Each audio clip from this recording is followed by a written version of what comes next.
అసలు క్వాలిటీ అంటే నీ ఐడియాలో ఏంటి చెప్పు? బ్రాండెడ్ మెటీరియల్స్ యూస్ చేయడం, like branded cement. Only branded materials use చేస్తే అది క్వాలిటీ ఆఫ్ కన్స్ట్రక్షన్ అయిపోదు. సరే, ఇప్పుడు నేను ఇల్లు కొనుక్కోవాలన్నా లేదా కట్టించుకోవాలన్నా కార్యానే ఎందుకు చూస్ చేసుకోవాలి? మంచి క్వశ్చన్ అడిగావు. కార్య మెయిన్ 3 thumb రూల్స్ మీద వర్క్ చేస్తుంది. First one quality. అసలు క్వాలిటీ అంటే నీ ఐడియాలో ఏంటి చెప్పు? బ్రాండెడ్ మెటీరియల్స్ యూస్ చేయడం, లైక్ బ్రాండెడ్ సిమెంట్.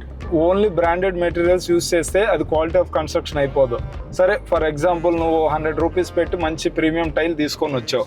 దాని లేయింగ్ అప్పుడు కింద గమ్మింగ్ కరెక్ట్ గా లేదు. అది జస్ట్ 1 month కో 2 months కో నీ కింద డొల్ వచ్చేస్తుంది. నువ్వు అంత బ్రాండెడ్ మెటీరియల్ వాడి యూజ్ ఏముంది? కార్య మెయిన్ ఫోకస్ చేసేది అదే. బ్రాండెడ్ మెటీరియల్స్ తో పాటు క్వాలిటీ ఆఫ్ ఎగ్జిక్యూషన్ కూడా చూస్తుంది. మా దృష్టిలో క్వాలిటీ అంటే మెటీరియల్ తో పాటు ఎగ్జిక్యూషన్ కూడా. ఓకే.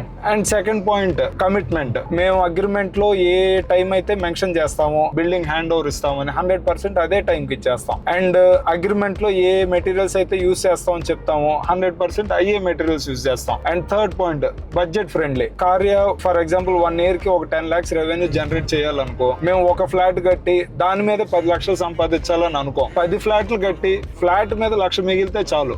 మాకు వాల్యూమ్ కనపడాలి. ప్యారలల్ గా దాంతో పాటు ఇంకో 100 members కి వర్క్ కూడా దొరుకుద్ది. మాకు మెయిన్ కావాల్సింది అది. ఓకే, బాగుంది సార్ మీ కాన్సెప్ట్ అదంతా.